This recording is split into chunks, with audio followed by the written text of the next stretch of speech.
बिस्मिल्लाहिर्रहमानिर्रहीम, अस्सलाम वालेकुम। वेलकम टू माय चैनल दावत इस्लाम। मैं हूं आपका दोस्त शफकत अली ऑफिशियल। उम्मीद करता हूं कि आप सब लोग ईमान के आला दर्जे पे होंगे। सूरतुल निसा की आयत नंबर 119 का तर्जुमा, मैं उन्हें बहकाऊंगा, मैं उन्हें आरज़ू में उलझाऊंगा, मैं उन्हें हुक्म दूंगा और वो मेरे हुक्म से जानवरों के कान फाड़ेंगे, और मैं उन्हें हुक्म दूंगा और वो मेरे हुक्म से खुदाई सख्त में रद्द बदल करेंगे। उस शैतान को जिसने अल्लाह की बजाय अपना वली और सरपरस्त बना लिया, वो सराय नुकसान में पड़ गया। सूरतुल निसा आयत नंबर 147 अहले अरब के तौहियात में से एक की तरफ इशारा है। उनके यहाँ कहता ये था, जब ऊँटनी 5 या 10 बच्चे जन्म लेती तो उसके कान फाड़ कर उसे अपने देवते के नाम पर छोड़ देते और उससे काम लेना हराम समझते थे।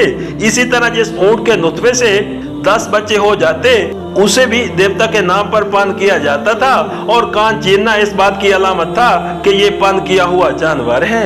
सूरतुल निसा आयत नंबर 148 खुदाई सख्त में रद्द बदल करने का मतलब अशिया की पैदाइश बनावट में रद्द बदल करना नहीं है। अगर इसका मतलब ये हो जाए तो तब तो पूरी इंसानी तहजीब ही शैतान के अगवा का नतीजा करार पाएगी। इसलिए कि तहजीब तो नाम ही उन तसरुफात का है जो इंसान खुदा की बनाई हुई चीजों में करता है।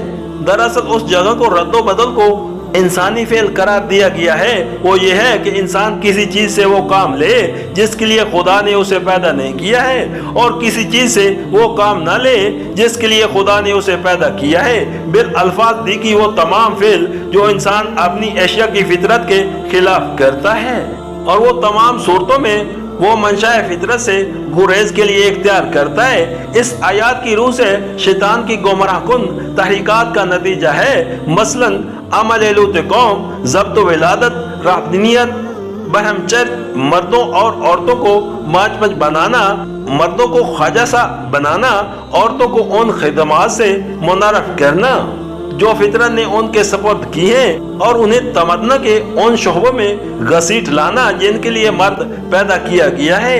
ये और इस तरह के दूसरे बेशुमार फेल जो शैतान के शागिर्द दुनिया में कर रहे हैं, दरअसल ये मानी रखते हैं कि ये लोग खालिक के कायनात के ठहराए हुए कवानीन को गलत समझते हैं और उनमें इस्लाह फरमाना चाहते हैं।